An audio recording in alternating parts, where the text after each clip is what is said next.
Hello good morning friends. BSc part third botany में आज का जो अपना टॉपिक है वो है कॉम्प्लेक्स टिश्यू। देखो, सरल ऊतकों के बारे में अपन पढ़ चुके हैं। तीनों प्रकार के सरल ऊतकों के बारे में अपन ने पिछली वीडियो क्लासेज में बताया था कि सरल ऊतकों को मुख्य रूप से तीन भागों में बांटा था। मृदुतक, दूसरा था स्थूल कोणोतक,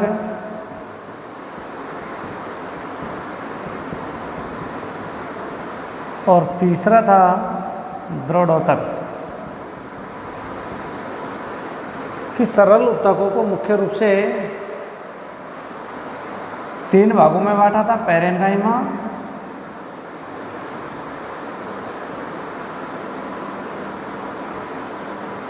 कोलेन्काइमा एंड स्क्लेरेन्काइमा।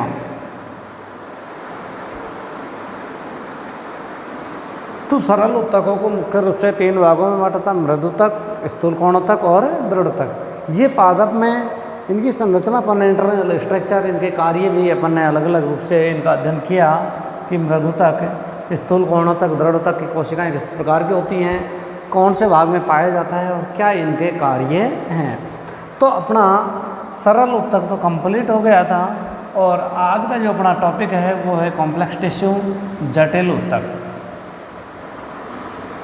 क्या है? जटिल ऊतक। तो कॉम्प्लेक्स टिश्यू के बारे में अपन को देखना है कि जटिल ऊतक क्या होते हैं।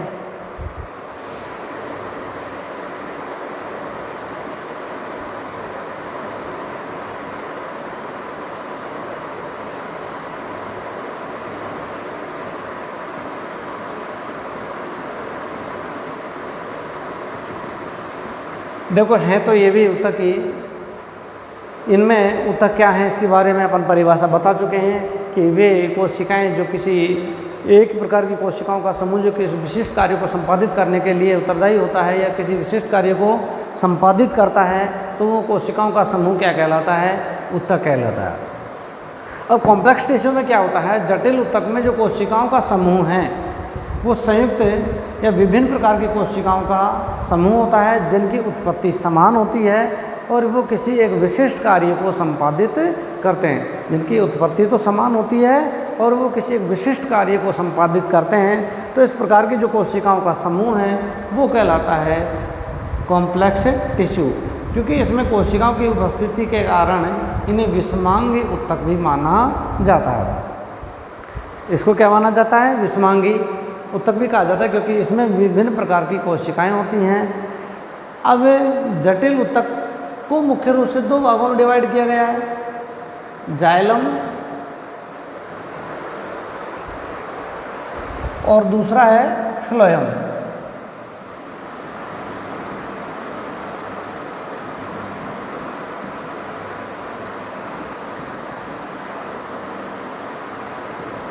जाइलम और फ्लोएम ये पादपों में पाए जाने वाले दो कॉम्प्लेक्स टिश्यू हैं, दो जटिल ऊतक हैं जो जाइलम और फ्लोएम।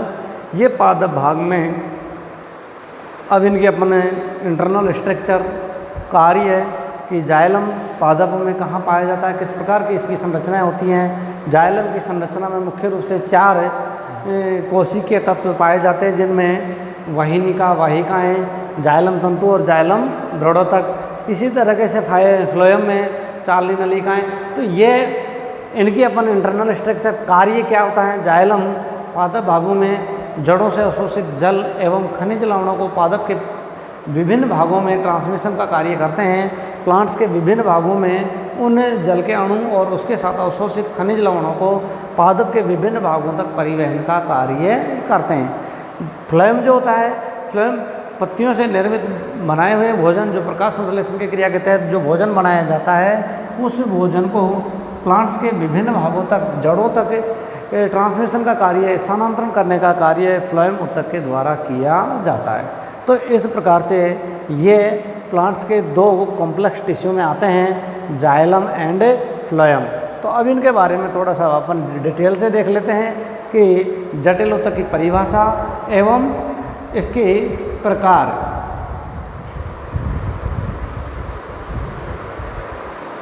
जटिल ऊतक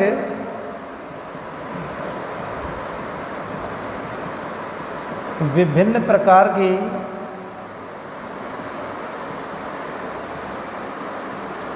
कोशिकाओं का समूह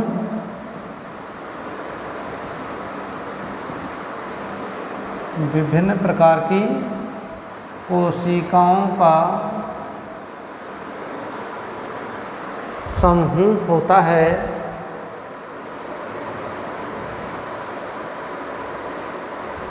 जिनकी उत्पत्ति तो समान होती है, जिनकी उत्पत्ति तो क्या होती है, समान, परंतु कार्य अलग अलग होता है। देखो कॉम्प्लेक्स टिश्यू में क्या होता है, ये विभिन्न प्रकार की कोशिकाओं का समूह होता है, जिनमें इन कोशिकाओं की उत्पत्ति तो समान होती है, परंतु इनका कार्य अलग अलग होता है तथा ये मिलकर एक विशिष्ट कार्य को चाहे इसमें यहीं से देख लो, इनकी उत्पत्ति तो समान होती है तथा ये मिलकर किसी विशिष्ट कार्य को संपादित करती हैं, विशिष्ट कार्य को संपादित करते हैं, इसलिए इन्हें विषमांगी ऊतक के नाम से भी जाना जाता है। विभिन्न प्रकार की कोशिकाओं की उत्पत्ति के कारण विभिन्न प्रकार की कोशिकाओं की उत्पत्ति के कारण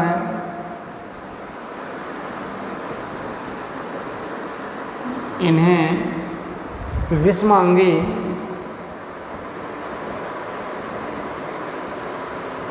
ऊतक भी कहा जाता है। भाई इसमें कोशिकाओं की उत्पत्ति अलग अलग प्रकार से होती है, इसलिए इनको विषमांगी ऊतक भी कहा जाता, हेट्रोजीनस टिश्यू। क्या कहा जाता है, हेट्रोजीनस टिश्यू।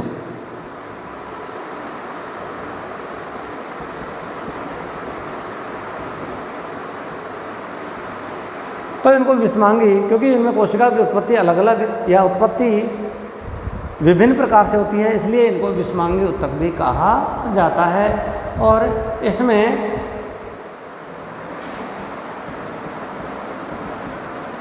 जाइलम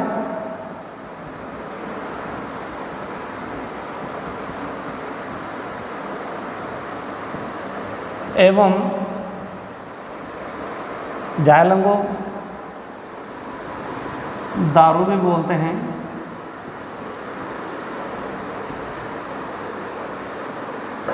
कोशवा है,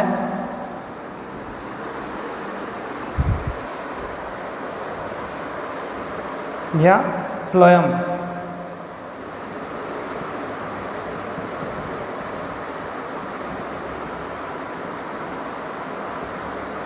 भाई इसमें कौन कौन से ऊतक आते हैं, जाइलम, जाइलम का दूसरा नाम है दारूतक, कोशवा है या फ्लोएम। ऊतक जटिल ऊतक की श्रेणी में आते हैं या इन्हें जटिल ऊतक कहा जाता है। ऊतक हैं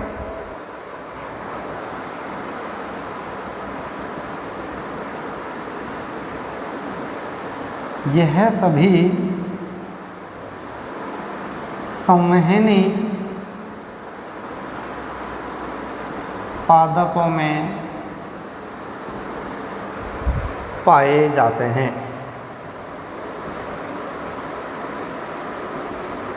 भाई जो भी वैस्कुलरिटी प्लांट्स हैं, संवहनी पादप हैं, उन सभी संवहनी पादप, भाई संवहन का अर्थ होता है आवागमन, इसीलिए इन ऊतकों की उपस्थिति के कारण इन्हें संवहनी ऊतक या संवहनी पादप कहा जाता है, क्योंकि इनमें संवहन ऊतक पाए जाते हैं और ये संवहन ऊतक है जाइलम और फ्लोएम कहलाते हैं।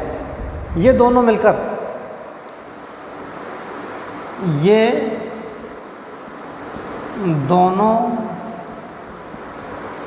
ऊतक मिलकर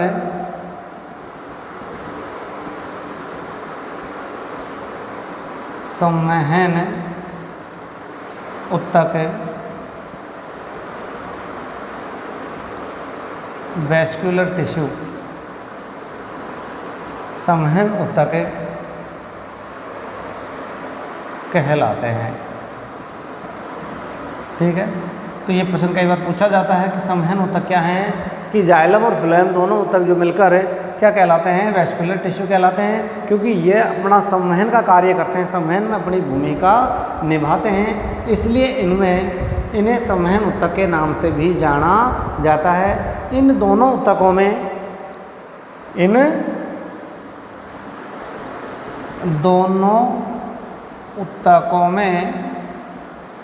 जीवित एवं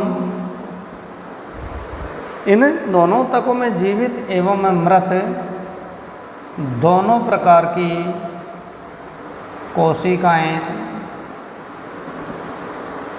पाई जाती हैं। भाई संवहन ऊतक जो हैं जाइलम और फ्लोएम, इन दोनों ऊतकों में जीवित एवं मृत दोनों प्रकार की कोशिकाएं पाई जाती हैं। भाई जीवित कोशिकाएं भी होती हैं इनमें और मृत कोशिका भी होती हैं। इनमें जाइलम में जल संवहन,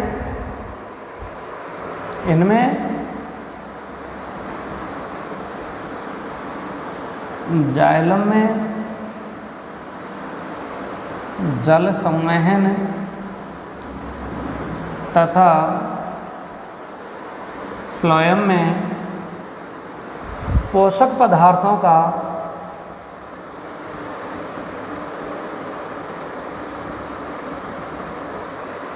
संवहन या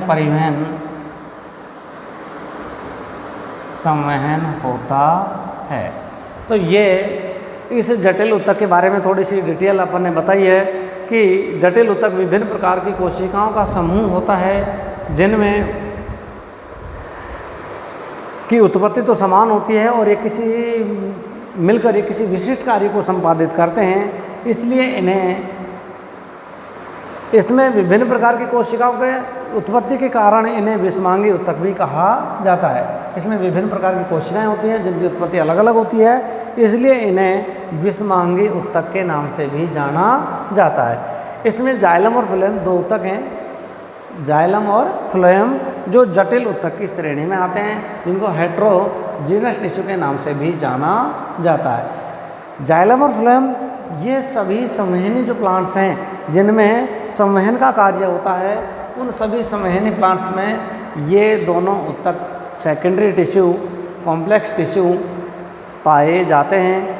ये दोनों ऊतक मिलकर संवहन ऊतक कहलाते हैं या वैस्कुलर टिश्यू कहलाते हैं। इन दोनों ऊतकों में जीवित और मृत, मृत कोशिकाएं भी और जीवित कोशिकाएं, दोनों प्रकार की कोशिकाएं इन ऊतकों में पाई जाती हैं। इनमें जाइलम का तो मुख्य कार्य क्या है, जल संवहन, तथा फ्लोएम का मुख्य कार्य क्या होता है, पोषक पदार्थों का संवहन करना होता है। तो ये तो अपन ने थोड़ा सा बताया कि जाइलम और फ्लोएम क्या होते हैं। अब इनमें एक एक ऊतक के बारे में, इनकी उत्पत्ति, संरचना और कार्य के बारे में डिटेल से देखते हैं। पहला नंबर है जाइलम।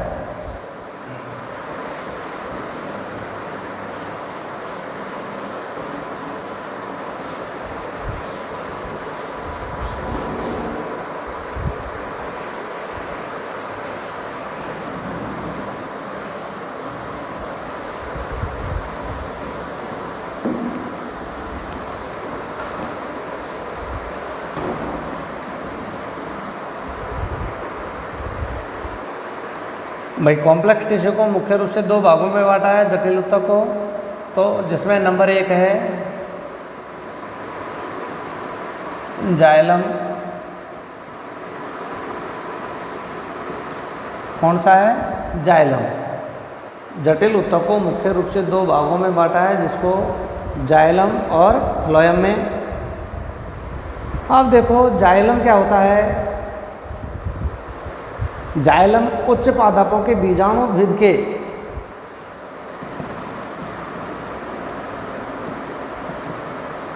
जाइलम उच्च पादपों के बीजाणुद्भिद स्पोरोफाइट। जाइलम उच्च पादपों के बीजाणुद्भिद के संवहन ऊतक का महत्वपूर्ण भाग है। के संवहन ऊतक का महत्वपूर्ण भाग है। तो भाई जाइलम जो है उच्च पादपों के स्फेरोफाइट बीजाणुद्भिद जो होते हैं, बीजाणुद्भिद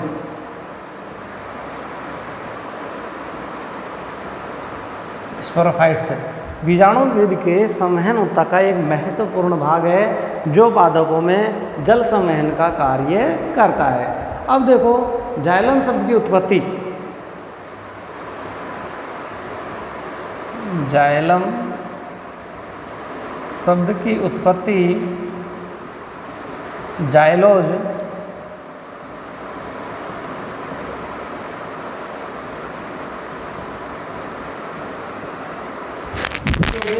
जाइलम शब्द की उत्पत्ति है। जाइलम शब्द की उत्पत्ति जाइलोज शब्द से हुई है, जिसका अर्थ है काष्ठ। जाइलोस या जाइलोज, एस लगा लीजिए, जय लगा लीजिए की बात है ना। Xylose XYLOS। जाइलम शब्द की उत्पत्ति जाइलोस शब्द से हुई है, जिसका अर्थ है काष्ठ। जिसका अर्थ क्या है? काष्ठ अर्थात वुड। जाइलो शब्द, जाइलम शब्द की उत्पत्ति किससे हुई है? जाइलो शब्द से हुई है, जिसका अर्थ है काष्ठ। इस शब्द का सर्वप्रथम उपयोग काष्ठ शब्द का, इस शब्द का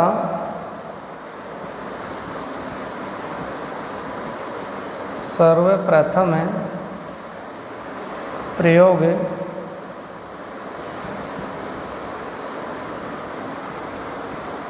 नगेली नामक वनस्पति वैज्ञानिक ने की थी।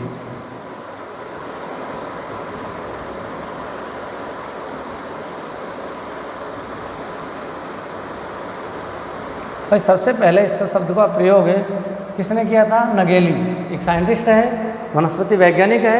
इसने काष्ठ शब्द को सर्वप्रथम यूज में लिया था, काष्ठ शब्द को सर्वप्रथम काम में लिया था, और इसने इसके बारे में 1858 में ही बता दिया था। कब बता दिया था?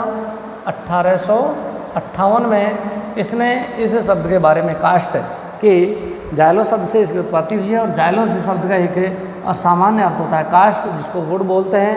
और इस शब्द का प्रयोग नगेली नामक वनस्पति वैज्ञानिक ने इसका प्रयोग सबसे पहले किया था। और जाइलम के आधार पर इस संवहनी पादपों को बाद में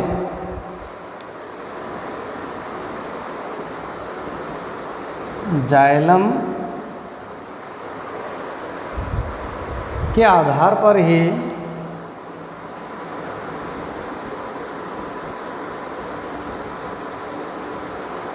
भाई जाइलम जो शब्द है, इस जाइलम शब्द के आधार पर ही संवहनी पादपों को ट्रेकियोफाइट नाम दिया गया था। पादपों को ट्रेकियोफाइट नाम दिया गया। भाई जाइलम शब्द के आधार पर ही बाद में इन पादपों को ट्रेकियोफाइट का मतलब होता है नलिकाकार संरचना युक्त जो पादप है, तो जाइलम के आधार पर इन पादपों को क्या नाम दिया गया था? ट्रेकियोफाइट। और इसमें टेरिडोफाइट और स्पर्मेटोफाइट के पादप सम्मिलित हैं। इसमें टेरिडोफाइट एवं स्पर्मेटोफाइट समूह के पादप सम्मिलित हैं। भाई जाइलम शब्द के आधार पर पादपों को ट्रेकियोफाइट नाम दिया गया था बाद में, और ट्रेकियोफाइट नाम जो है इसमें टेरिडोफाइटा दो समूह हैं, मुख्य समूह हैं टेरिडोफाइट और स्पर्मेटोफाइट समूह के जो पादप थे, इनमें जाइलम के आधार पर ही इन पादपों को इस समूह में सम्मिलित किया गया था, टेरिडोफाइटा और स्पर्मेटोफाइटा समूह के जो पादप हैं उनको। अब जाइलम को जलवाहक या काष्ठ उत्तक भी कहते हैं। जाइलम को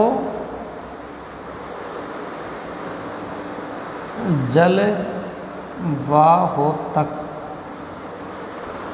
या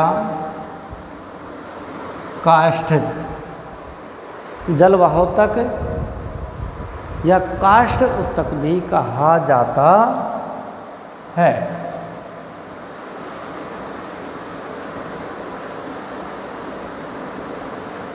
क्यों कहा जाता है?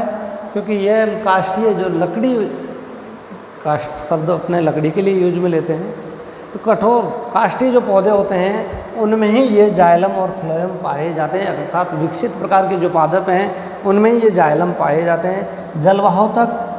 जलवाहक इसलिए बोला जाता है क्योंकि ये जल का वहन या जल का संवहन करने वाले उत्तक हैं, इसलिए इसको जलवाहक कहा जाता है।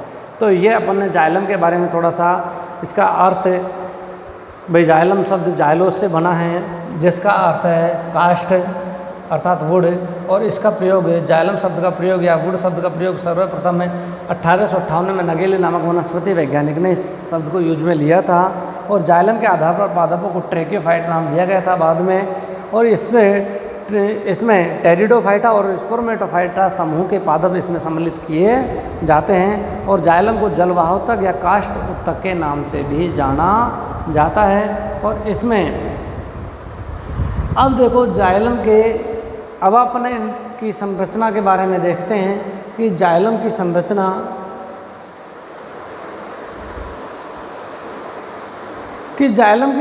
के बारे में देखें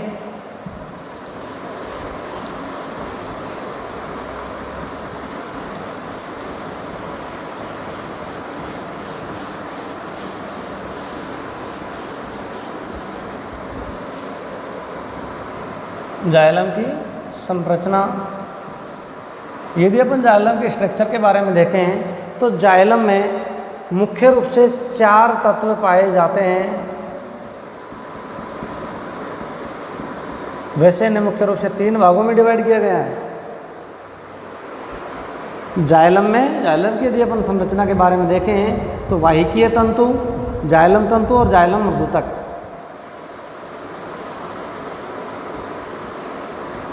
वाहिकीय तंतु,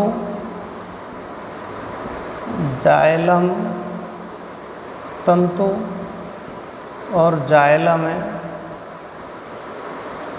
मृदुतक। इस प्रकार से जाइलम की संरचना में मुख्य रूप से 3 स्टेप होते हैं, 3 भाग होते हैं। विभिन्न प्रकार की कोशिकाएं पाई जाती हैं जिन्हें दारू उत्तक या जाइलम उत्तक भी कहते हैं, जिन्हें दारू उत्तक या जाइलम उत्तक के नाम से इसको जाना जाता है। तो इसकी संरचना में मुख्य रूप से वाहिकीय तंतु, ट्रेकिया एलिमेंट्स, जाइलम फाइबर,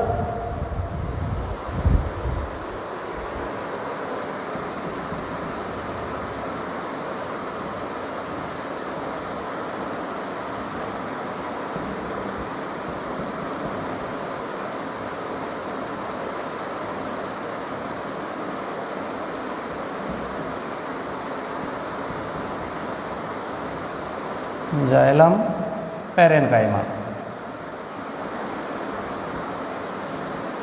तो ये 3 भाग हैं, वाहिकीय तंतु, ट्रेकियर, एलिमेंट्स। अब वाहिकीय तंतुओं को फिर 2 भागों में, वाहिनिका और वाहिका, ट्रेकिया एंड वेसिकल्स। वाहिकीय तंतुओं को 2 मुख्य भागों में बांटा है, वाहिनिका और वाहिका, जाइलम तंतु और जाइलम मृदुतक। अब इनकी संरचना के बारे में डिटेल से अपन अगली वीडियो, कल की वीडियो में अपन इनको देखेंगे कि इनकी संरचना, इनकी कोशिकाओं की इंटरनल स्ट्रक्चर किस प्रकार की होती है। तो इसके बारे में अपन इनकी जाइलम वाहिकीय तंतुओं का कार्य क्या है, जाइलम तंतुओं का क्या कार्य है, जाइलम मृदुतक का, इनकी कोशिकाओं की संरचना और कार्य के बारे में अपन कल की वीडियो में देखेंगे कि वाहिकीय तंतु जो होते हैं इनमें मृत कोशिकाएँ, वाहिनिका और वाहिकाएँ आती हैं और इनका जो मुख्य कार्य होता है वो जल का संवहन करता है। वाहिकीय तंतुओं में इनकी जो कोशिकाएँ होती हैं इनमें मृत कोशिकाएँ पाई जाती हैं, डेड सेल्स पाई जाती हैं। वाहिकीय तंतुओं में मृत कोशिकाएँ पाई जाती हैं और इनका मुख्य कार्य जो, इनको मुख्य रूप से वाहिनिका और वाहिकाओं में बांटा गया है और इनका मुख्य कार्य जल का संवहन करना होता है। तो इनके बारे में अपन अगली वीडियो में या कल की वीडियो में बताएंगे। Thank you.